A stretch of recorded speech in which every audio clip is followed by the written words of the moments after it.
Welcome to the Reading Room, brought to you by Alpha Kappa Alpha Sorority Chi Rho Omega Chapter. I'm Ingrid Jennings, and I will be reading Lily, Faye, and the Mighty Oak.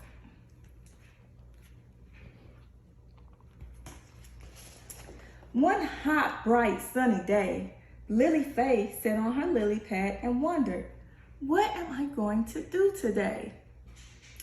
Aha! I'll lay on my lily pad and take in some sun. The sun reached everywhere except for Lily Faye's pad. She looked to her left and saw a tall, old oak tree with long branches and beautiful leaves that twirled in the breeze. Are you just going to stand there and block the sun? What use are you? She asked. The tree frowned sadly. She looked to her right and spotted a large gray building with little creatures entering through red double doors. A small blue fish with yellow stripes popped out of the water. Hi, Lily Faye. Hi, blue fish. What are those things over there? Bluefish looked beyond the grass toward the building. That's a school, and those are mammals called boys and girls. The big ones are adult mammals. I think they are called teachers. Teachers tell the small mammals all about the world we live in. Am I a mammal? She asked Bluefish. Bluefish flapped his fins and laughed. No, silly, you are an amphibian. What is a mammal? Lily Faye asked. Mammals have hair or fur and are warm-blooded. The females give birth to babies and they produce milk for the babies to drink and grow, replied Bluefish.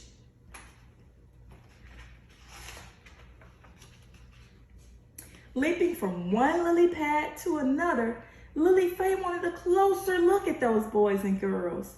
They were much larger than she was and had hair on their heads. They kind of looked like bears, she thought.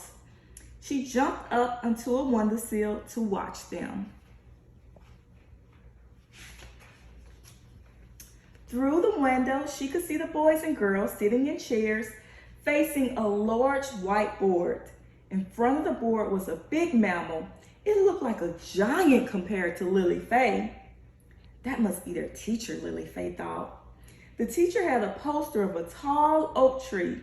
Lily Faye pressed her face up to the window to hear what the teacher was saying. Boys and girls, this is a 100-year-old oak tree. Trees are very important to the environment.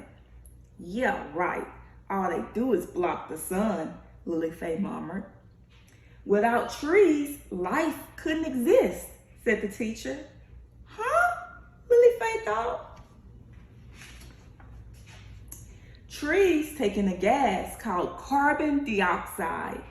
It is called CO2 for short. It is harmful to us. Trees give off a different gas called oxygen. Oxygen is called O2 for short. Mammals and other animals need oxygen to breathe and live. Life couldn't exist without trees, the teacher declared. Wow, trees are important, Lily Faye shouted. Yes, they are, the teacher answered. All the students turned in Lily Faye's direction. She quickly leaped into the bushes. The boys and girls rushed to the window to see where the loud voice came from. But Lily Faye had vanished. Leaping back to her lily pad, she thought about the mean things she said to the old oak tree. Maybe I should apologize, she thought. So off she went to see the tree. Where are you headed? Asked Bluefish as he swam along the edge of the pond. I went to the school where the warm-blooded mammals are, and I learned that trees are important. They take in a gas called carbon dioxide, and they give off a gas called oxygen. Trees make it possible for animals to live. I'm headed to talk to Mr. Oak Tree. How about I give you a ride? Bluefish offered. Lily Faye jumped onto Bluefish back and he took off in the water. They arrived at the end of the pond, right by the tall oak tree. Lily Faye hopped off Bluefish and waved goodbye. Excuse me, Mr. Oak Tree, Lily Faye said very politely. The tree lowered a branch and Lily Faye leaped onto it.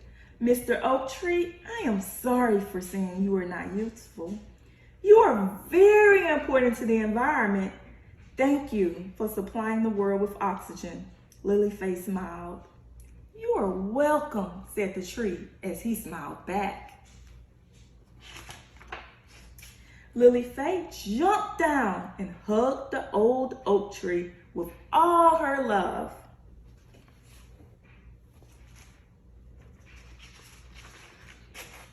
As Lily Faye leaped back to her pond, the mighty oak parted its branches, drenching the pad with lots of sunlight. Lily Faye hopped into the pad and blew a big kiss to her favorite tree. And that's the end of Lily Faye and the Mighty Oak by Ingrid Jennings.